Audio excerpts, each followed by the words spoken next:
live in 3, 2. Good morning and welcome to this episode. I'm just kidding. I'm totally kidding because that's totally not me. Good morning. Welcome to Throwdown Thursday. What's better than me on Throwdown Thursday is when I bring a guest on. Hi. So say hi to Ansley. Ansley is a health and wellness coach. Well, you might have seen Ansley because she actually is a fantastic PNY team member who also happens to be a health and wellness coach. Yes. What's a health and wellness coach? Well, a really good health and wellness coach should be part cheerleader, part your teammate, and part educator. So like we like to say here at PNY, we like to do everything from inspiration to education. A good health coach should do that for you also. They should inspire and educate you in everything to do with your health and wellness journey. And why would someone pay money for people to tell them what to do? And I'm saying this sarcastically, people, if you didn't hear the sarcasm dripping off my voice. I have Ansley on here for a reason, before you answer that question. I've used a lifestyle coach or a wellness coach or some type of coach that is basically, for me, I got to a point where I needed, you get people that say, hey, I need someone to follow me around and slap something out of my hand and say, don't eat that, eat this. Not necessarily follow people around, but I got to that point that I needed someone to do that. So why would someone, what are people's goals? What do people come to you for? People come for a variety of things. I like to coach people personally based on something that Gretchen Rubin made popular called the 4 tendencies. So essentially, a coach will not only personalize and tailor your program to your goals, but also to your personality. So Gretchen Rubin has 4 tendencies she calls the upholder, the obliger, the questioner, and the rebel. The upholder might come to me for something that just needs a plan. They need somebody to put something together, give them the plan, and they're going to follow that plan. An obliger would be somebody that needs more outside accountability. They need to check in, possibly daily, possibly weekly, and they need somebody to help them stay on track and know that someone's watching whether or not they're actually doing what they're supposed to do. A lot of people know what to do, but they don't necessarily know how to actually do it day to day and do it consistently. And that's usually where a coach comes in, is either providing a plan or providing a plan and the accountability. Awesome. So what you're telling me is, just like Paleo Num Yums, a coach should be customizable. Yes. There is no cookie cutter. I am on and off with a coach. I got started with one. I got on my own 2 feet. I didn't need one. There are times periodically that I fall out of rhythm and I need a little assistance that is not me, because I know exactly what to do. I tell people what to do all the time. Do you have a coach? I do, actually. I do. Even the coaches have coaches.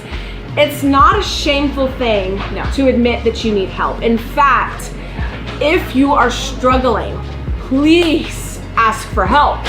Absolutely. I mean, coaches, actually, that's the mark of a really good coach, is if they have a coach. Whether that's a lifestyle coach, whether it's a therapist, whether it's a coach for their own personal therapist. That's training. That's a whole other thing. That's a whole other episode. Personally, and this is something I actually am comfortable talking about now, I have a therapist and I have a coach that is my strength training coach.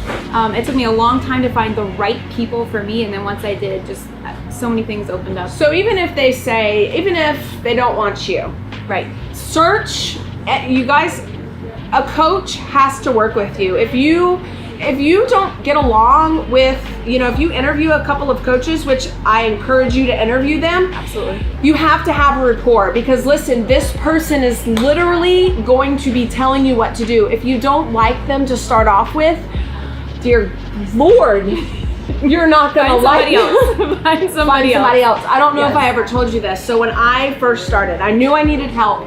I actually walked into EFC at the time. I went right up to the coach's desk, and it was this very nice girl. She was so nice. I knew right off the bat that was not my coach. And I said, I'm looking for a coach. And she, of course, says, well, I'm a coach. And I said, oh, well, and this was just a trainer. I wasn't at a lifestyle coach point yet. But, I mean, some of us do both. And I actually asked if she was a B.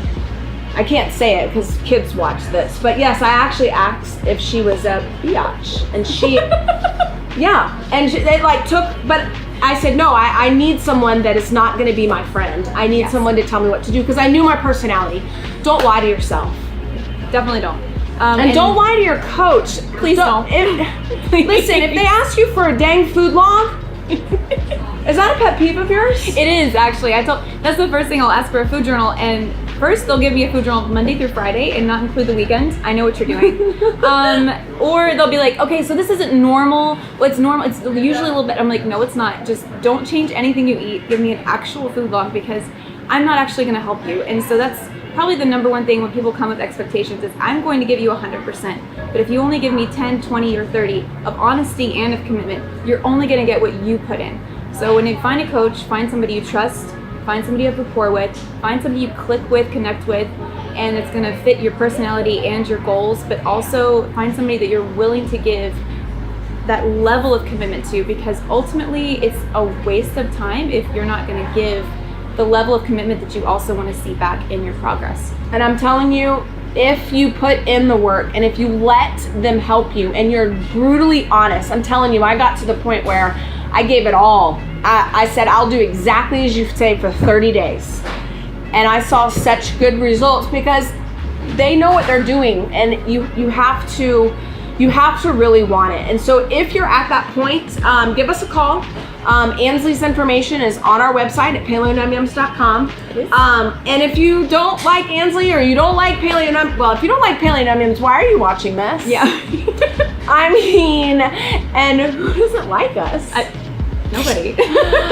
So, get yourself some help. It's okay to admit that you are struggling. We've all struggled. Those who have not struggled are probably lying, or they're not human.